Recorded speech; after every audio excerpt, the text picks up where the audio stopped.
Chelsea FC for Life says our taxes we pay as private sector workers must also be respected.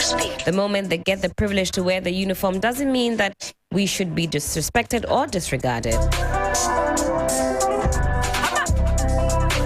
Kweku QH says respect is earned the last time I checked. Kojo Ehia says respect is reciprocal. Ameto Nyo says, why have our fine men in uniform suddenly gone rogue? All throughout the show, you too can connect with us. If you're watching us on Facebook Live, again, good morning, welcome. Do leave us a comment, question, opinion. We value all of that. 3FM Sunrise. 3FM. Start your day with Sunrise on 92.7. Our colleague Stanley Niblo has a very interesting feature exposing sex workers selling sperms of clients for ritual purposes. Did you know that that is a thing? Well, that feature, Sperm Merchants, was featured on TV3. We have excerpts of that and we'll be bringing that to you very shortly. But William, did you know about that? Did you know that that was a thing? I wasn't aware that sperm merchants were around. I had heard that even some barbers collected hair when they cut hair and sell to ritualists. Ritualists, they buy body parts. That's so right. they even go to cemeteries and buy bones from those who take care of the cemeteries. So we've had a lot of stories like that. So, but this is a very in-depth investigation. I'll give him all the kudos for a good job done. Absolutely. So we'll listen in comments. We will do. Very shortly, we'll get to that feature, play excerpts of it, and then we'll come back and discuss. Yeah. Fox Speed.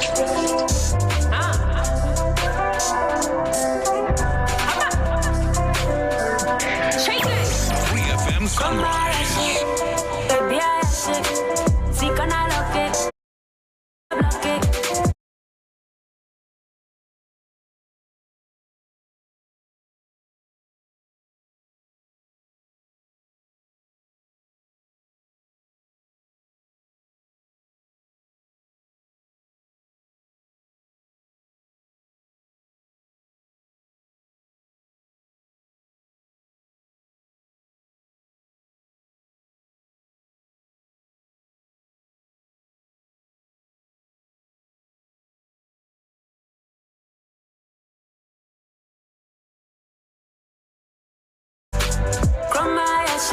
All right, again, this one is by our colleague Stanley Niblo. It is Sperm Merchants, a feature exposing sex workers selling sperms of clients for ritual purposes. Let's take a listen to the feature.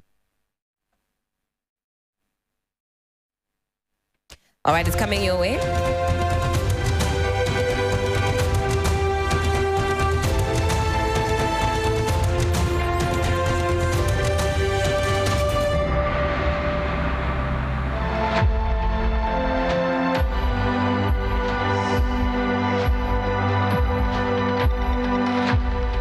The commercial sex industry, though outlawed in Ghana, persists.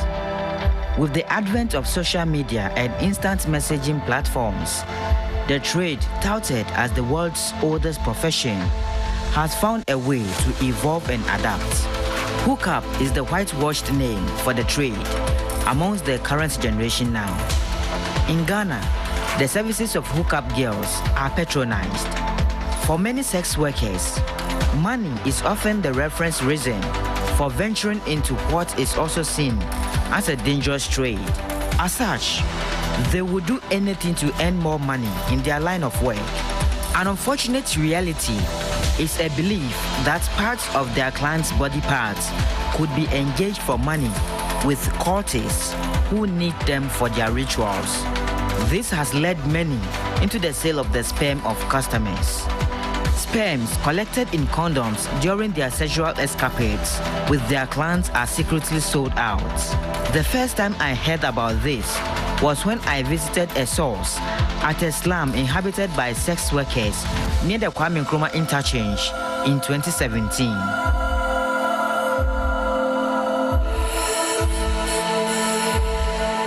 Two years later, I came across this video on YouTube that affirmed what my source had earlier told me. And condom see a talk condom. Me am tell me condom ameto. Condom and say anya dey mo ton on store na e das good store no. The omo use no, the omo use no. Anya dey a good store. Yeah, be man ni oba na da na ni. And the omo use no. Good better, not better. Yeah, the ye near bebre. Even yeah, wa show for your bomb palm person name man ba. O kwa show ni now like now no ko da bi on pin man fa condom no ko one no make too much trouble bia uduro tisi ya. Ono obi kra da wi a udi condom wa go make sure say kan yakun because on no na eniska. With this revelation, I became more curious. I am Stanley Nibleu. I am embarking on this project to know more about the dark side of the local sex trade, those involved in it, and why they do what they do.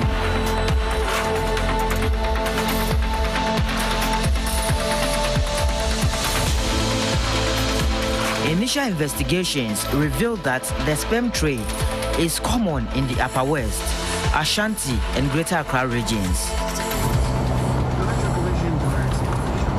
Having acquired much information, I got to work.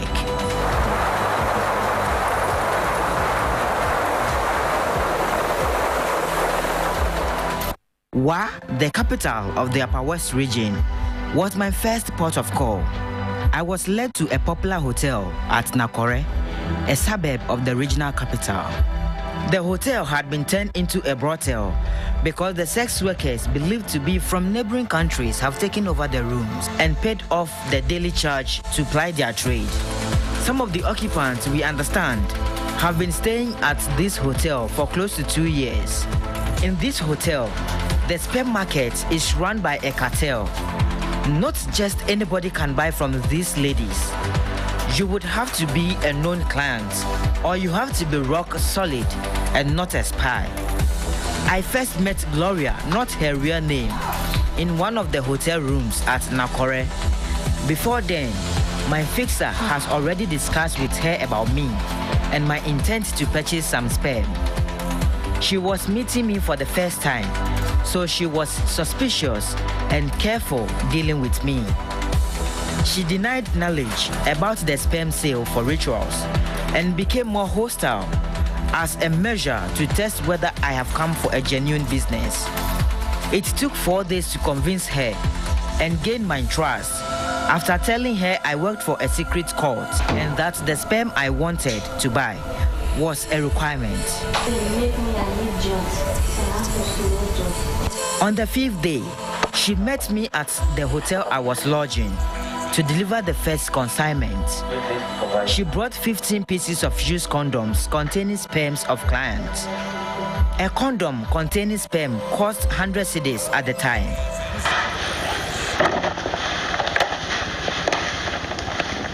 Sit down.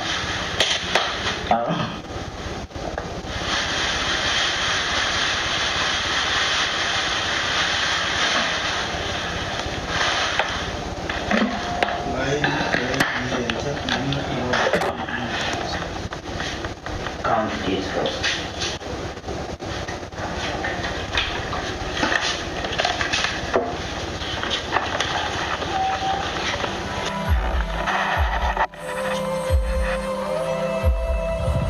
Gloria, after receiving her cash and certifying me as a genuine client, introduced me to another compatriot who was also into the sperm trade. Yeah, how are you doing?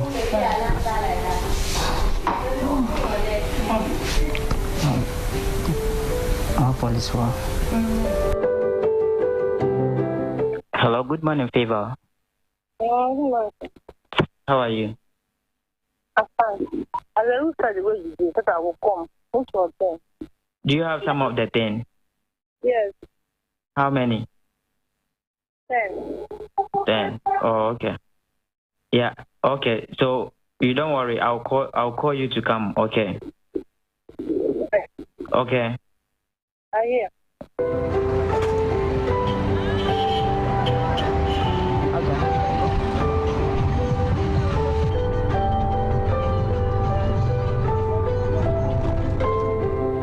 She also delivered 10 pieces of used condoms containing sperms.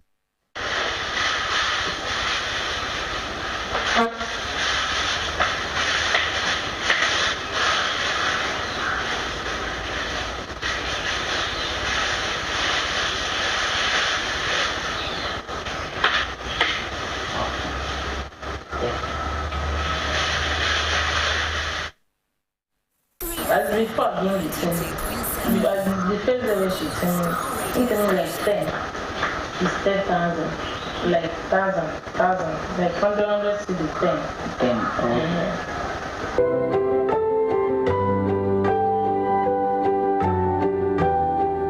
10. My new supplier, a divorcee and a mother of 2, tells me she got into the business to sell clients' sperm to raise money to go back home. So, if you want to come back, just give me a call. Okay. Having gotten evidence of the sperm sale, I invited Gloria to my hotel again. This time, I revealed my identity as an investigative journalist and asked her why she got into the dastardly practice.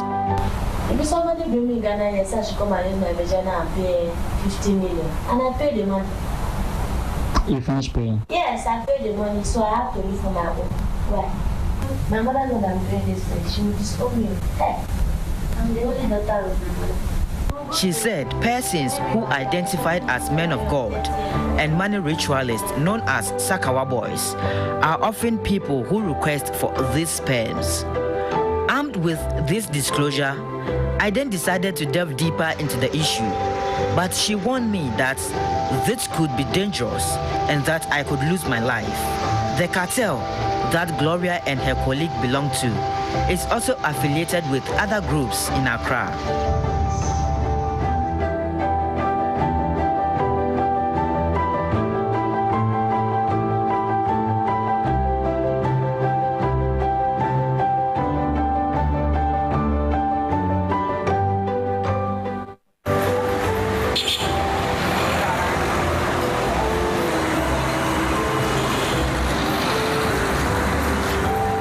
I have come to La Paz, a suburb of Accra, becoming notorious as the hub of prostitutes. I am here to meet 2 of the hookup ladies who are also into the sperm trade. Hi, Kiki! Kiki, a mother of 1, has been benefiting from the sale of sperm of clients for 4 years. Because of sperms, no. So far as I would German spend major ammo, and I'm Miss Mojido, me say, me won't base, you can't do me anything. Because of your protection. Of course. Meaning there, if you are meaning what them, they're meaning that. It's me show, maybe I am it. Never. Not condom, I'm going to say. Oh, who say, Obi, the sperms and the dogs, and also. Miss Juanidino and also. Tiatono, yes, sir, you do on some of the amount. Miss Michelle be because to be honest, there may be on maybe I'll know be she actually to or relaxes I know about one man. It also. Yeah. Before sex with her, the wearing of condom is compulsory, but her reason is not for protection against sexually transmitted diseases. Sperms in the sorry to say, I tell for me, be fine, tell me. A binom ye to be chine, a bin so de your tongue. Mintimim bobo among 4 me mom, sorry, mintimim bomb there. By secret, a woman say, Nekas, I mean to mention the omode bakes. We bring more for it, Miss Tom. Nekas, I mean, no more. Me will 1 girl, me will 10 years girl. See, as if say, I dear me, me was something who say, my bomb me home by and I lose me one, I never shall me banana me. Yeah, it's also me bomb home by to me bomb me to me bomb me home by. She belongs to a secret cult, so she has no mercy for clients that she preys on. Lucifer Kingdom, we are only come out to meet them. Men fan say, wow, to me, the I mean, sperms no ejuma yi. Yeah, we be like time for bimba. Me just a group need do shim by lady bia. Me find it's very no queen. It's not a free no. Yeah, ono ko bi me move. No catch us all come experiment na woko. It's no me to me no.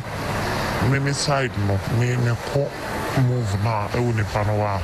Me show condom my confirmation condominium say first one I come home. Me year no what watching it. Now me the second one now I'm coming home. And they are for man. Sana me year mejuma. Sperm no. Omo sperm amode kon ebenya nso. All right, and we played you parts of that feature exposing sex workers selling sperms for clients for ritual purposes. The feature is called Sperm Merchants by Stanley Niblo, and he joins us on Zoom. We'll be chit-chatting about the feature and what some of the findings were. I believe Stanley is on Zoom with us now. Stanley, good morning. Okay. Good morning. How are you doing? I'm doing very well. How? Okay, we can't see you quite yet on Zoom, but you're connected now. Again, Stanley, good morning. We have just played excerpts of the expose, if you will, the feature, Sperm Merchants. And I was telling my colleague, William, it's something that I had never heard of before. Now, before you embarked on, making and putting together the feature, is this something that you were aware of? Had you heard about this practice before? Okay, so I must say that until 2017, I've never heard of that. So if you could remember, in 2017, I found a similar documentary in a popular slum around the Kwame Nkrumah interchange area at Circle. And that resulted in AMA moving in to demolish the entire stretch. So in the process of trying to piece that documentary together, in my interaction with some of the sex workers, I featured in that piece. Then I got to realize they whispered to me that this has also been going on at the brothel. I mean, the slum over there. Right. And in that slum, they are made up of criminal gangs and sex workers, so they work hand in hand. So once you go and patronize a sex worker in that slum and you try to misbehave, what they could do to you is to call the criminal gang at you to manhandle you. So that has been going on.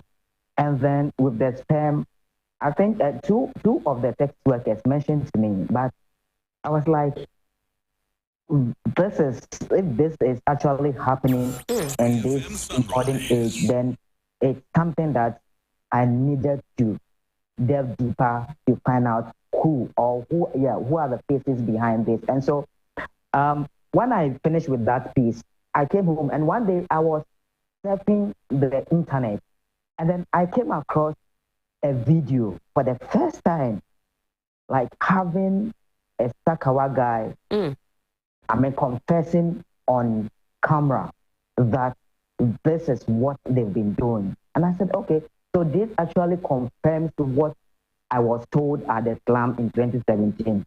So that actually sets the tone for me to go out there and then start work. And so when it happens like that, I had to, because I didn't know where to start from. Right. I have had information that this is happening, but I don't know where to go and say that I want to investigate this in this particular area or go to this region and do this. So I have to play around, be asking people. I have heard that this has been taking place. Do you know, or have you also heard about something like this? Were a lot of people familiar with it when you went about asking? Did many people know about this practice? Not at all. Not at all. But amongst the cartel, it is very common. Amongst the cartel that deal in this sperm merchant thing, it is very common. For them, the conversation has been, okay. So one day, we had to go on an assignment in the Upper West region. So when I got there, I kind of built a rapport with some of the people around. So I asked, is there a brothel here? Because I know in Kumasi and in Accra, the brothels are common. So that's right. You know, when you go to the Upper West region, it is dominated by Muslims. That's right. And so I don't expect something like that to happen in the Upper West region. So when I went there, I just only played the devil's advocate by asking around, asking few people that I know. And then they told me that, yes, there are a couple of hotels here inhabited by sex workers. And so I requested that the person, my source, should actually lead me to some of these hotels. And I was taken to the hotel. And then when I got there, it was amazing. It was amazing what I saw over there. And so with the first person, with the first sex worker I came in contact with, her name was Gloria. Like, I decided her street name, because they all have their names. But they don't use their real names. Hello, Stanley. All right, we might be having some technical difficulties there. If you're watching on Zoom, you'll see our colleague Stanley. All right, Stanley, can you hear us? I can hear you. Okay, perfect. You're back on it. I had a call, so it's kind of interacting. Sure. Yes. So, like I was saying, when I went to the Upper West region, I had to ask some few people around, and then they led me to one popular hotel where the hotel has been taken over by sex workers, mainly from Nigeria. We have a couple of Ghanaians also living there and then trying their trade. And so when I got the first person in that hotel, when they come to the street, all the sex workers are not using their real names. They have pseudo names that they use. And so for that purpose, I came in contact with Gloria. So when I entered her room, he took me to her room for the first time. And she asked me, in the room, there is no seat. So there is a bed that they've been doing their own thing on. So she asked me to sit on the bed.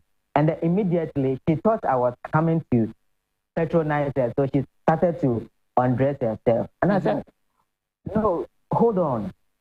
So when I said, hold on, put back your dress, then she became surprised and began to suffer because nobody has entered her room and asked her not to undress before. Right. So it was kind of, then her suspicion began at the time. And then she was asking herself so many questions. Why are you here? Like, did you come here with an ulterior motive, or have you come here to spy us?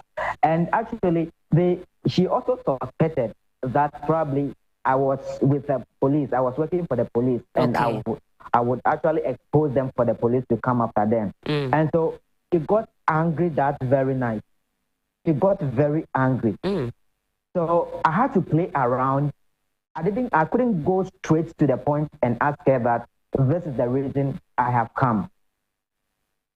So, but she knows what she has been doing. Right. And so I have to play around. And then at a point, I have to let the cat out of the bag. So you told her everything? I told her that I didn't come to patronize her. Okay. But I am in a secret court, and it has been one of my requirements to provide them. So this is what I wanted to do for me. Then she got angry again, because in that game you cannot just walk in and request to buy FM if they don't know you. Okay. And this is the situation. She was meeting me for the first time, and so you can imagine how hostile she can be. Right. Just as a measure to tell that yes, I'm coming to buy something from her. Okay. So that first night, she didn't give me, and because I wasted her time that night, and I didn't patronize her, I had to pay her money. Did you have to pay extra, or you just paid the required amount? Actually, a short when you want to have sex with them, a short in their term means a round of sex. Okay. Yes. So a short, that is what they. And how much is that short and or short for time? Them, they've been charging 30 cedis. And you know, it is amazing to see or to hear that if you see this kind of girl, if this same girl is standing by Togo Embassy or Accra Mall or Osu, this girl will be charged like 500. But there, because they know what they would benefit from the sale of the condom, they will do it so low for you, so that when they sell the condom, they would also get the money they needed. Right. And so I had to. She told me a short is 30 cedis, and I gave her 50 cedis that night. And then by then my fixer was waiting for me outside, so I just had to go. I came back the next morning. She wasn't convinced. So I spent 4 days convincing her. 4 days, you say? 3FM Sunrise. 4 days convincing her. Because I told her that I needed enough. And so then she had to introduce me to other people. But she wanted to deliver the first consignment herself. So I took 4 days to convince her and made her know that what I was requesting for is so my life is attached to it. Right. So if I don't get it as a requirement, I'm going to, like, something bad is going to happen to me. And so she promised me that the 5th day she's going to do something about it. So I was in my hotel when she came to actually deliver the first consignment. She bought 15 pieces of used. She bought 15 pieces of used. And if what we saw on the feature is anything to go by, the price per condom can vary based on the quantity, but even some of them sell it for 100 cedis.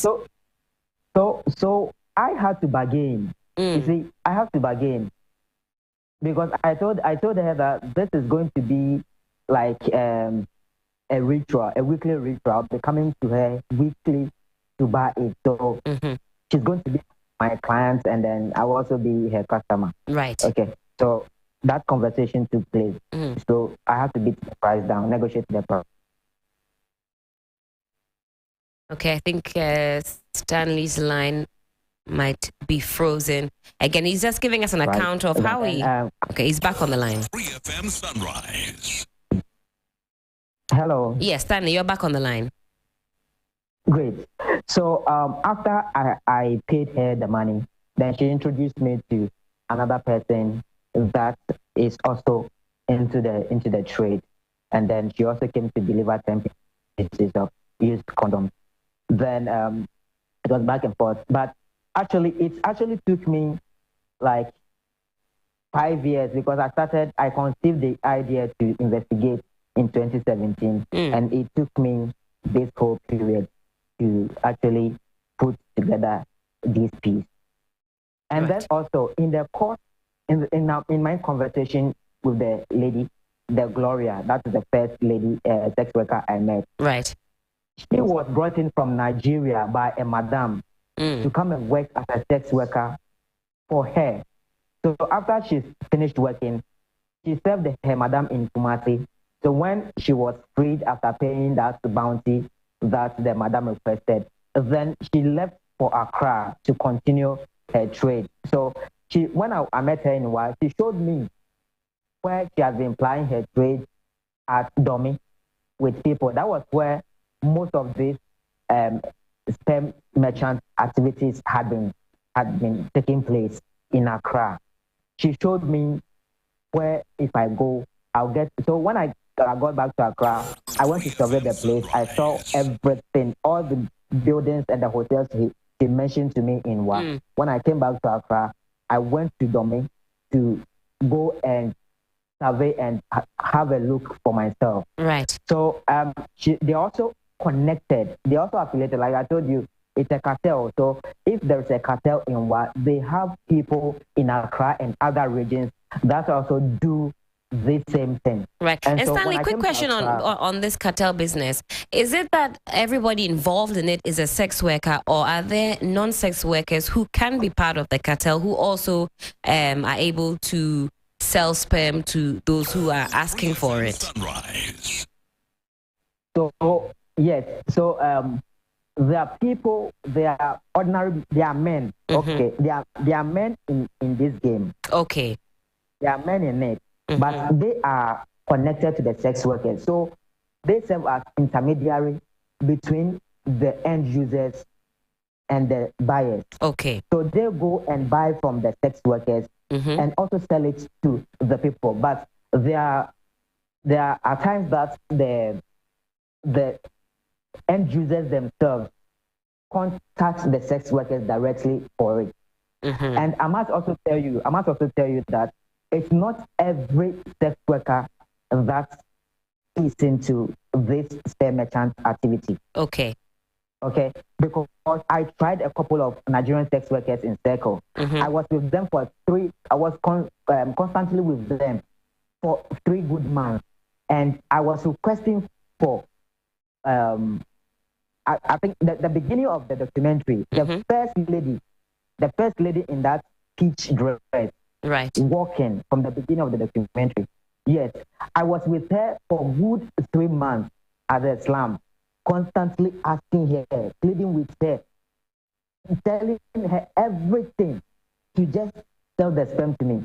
This girl told me that she cannot do it because she has never done it before, and it is a sin for her to do something like that. So at a point, after the 3 months, I told myself, no, there are people in this game that are genuinely into the sex work just to make money, but not through the sale of semen from men. Right. Okay. Some are doing genuine prostitution, which we know that it is illegal. That's right. But others are also into the prostitution and practicing the sale of semen from men. Well, time check, it is some 4 minutes to the top of the hour, 9 a.m. You're still live here on 3FM Sunrise on 3FM 92.7. We've been chatting with Stanley Niblo. He gave us that exciting feature exposing sex workers selling sperms of clients for ritual purposes. And Stanley, as we wrap up on this, I know the reactions from the men to this particular feature has been very interesting. I've been following the discourse on social media, and they've been, they're saying, should they take their condoms away with them? Is that something they should be worried about? What do you say to this as we wrap up on this conversation? And I'm sure a lot of men have been coming to you following this expose with many, many questions. So I must admit that this has been one of the most watched documentaries that Media General has produced. That's right. In recent times, yes, because lots and lots of people, and all the comments that have been pouring on social media have been positive, and for most of the men, this has been an eye opener. So let me tell you a story that one of the sex workers, I mean the hookup girls who are into the sale of the sperm told me. They called to tell me. Immediately we posted, TV3 posted the flyer of the documentary on Facebook. Then lots of people became so surprised, and so they didn't believe that was existing in the country, and so they also copied the flyers and they were also posting on their status, okay, and then and others have been sharing, and so 3 of the clients of these sex workers or hookup ladies who have been selling sperms also copied the flyer and then posted on their WhatsApp status, and then the hookup girls saw the flyer on their client's status, and they said they didn't know they are part of the soup. And they were also posting and sharing. And I was like, wow. So when the hookup girl told me that this is what she has seen on her client's status, I asked her, how is she feeling? She said, it's dangerous. Like one no. She has regretted.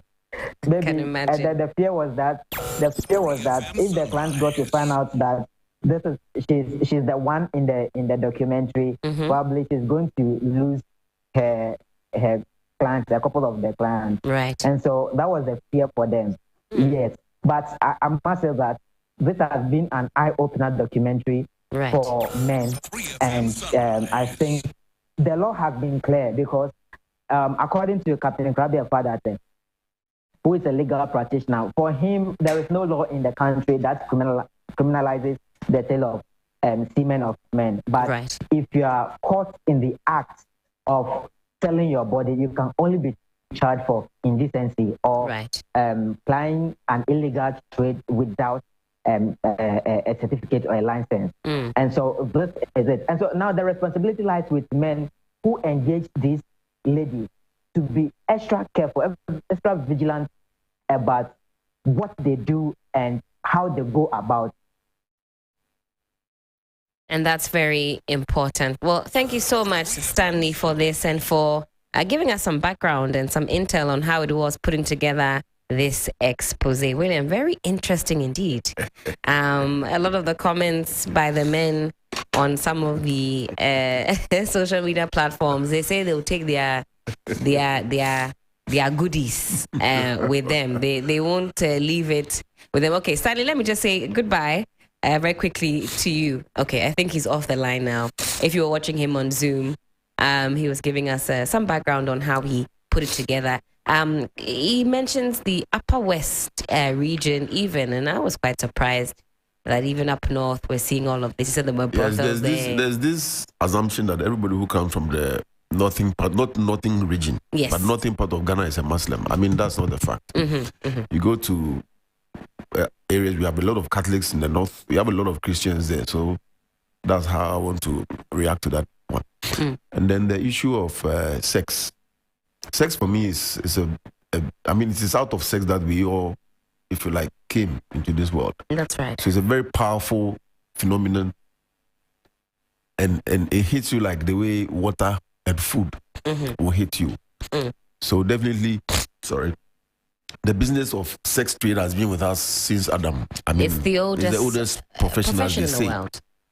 And also life is made up of the physical and the spiritual. So I cannot sit here and discount what those who get these body parts, including sperms, can use them for. But there have been stories of people who harvest organs and sell on the black market. That's right. People kidnap individuals and kill them and sell their body parts. Mortuary attendants or morticians around the world have been arrested for selling body parts. If you go to people who take care of cemeteries, have also been arrested, and maybe some hairdressers or others who cut hair and nails have been accused of selling those things when we leave the salons. So this story is just one of those. Right. But the details are what maybe will make this story unique and different. Prostitution in this country is a misdemeanor, is against the law. That's right. So as the lawyer said, I mean, if you are caught, you'll be put before court and then justice will be done. But where somebody will unknowingly take your sperm, which I think is a body part, it's quite criminal. Well, as Stanley let us know, as per the opinion of legal practitioner, the name escapes me, he says it's not a crime to sell on semen, but that's something we can explore further. Yeah, I don't think the laws of Ghana allow anybody to sell body parts, and I think semen is body part. Well, I was trying to get the exact law in the criminal act, but I haven't gotten it. But that's my position on the matter. Maybe that's something we can involve lawyer Mam Hesse. He typically joins us on our legal issues. Maybe next Friday we'll engage him on that. We'll activate the phone lines very shortly. But William, you're wrapping up for us. So and this also speaks to the influx of sex workers into the country. And now the internet has made it even worse in terms of the I wouldn't call it the profession, the activity of sex workers. They are all over the place. People are not standing by the road anymore like they used to do. We have some standing by the road, but a lot of the people are on the internet.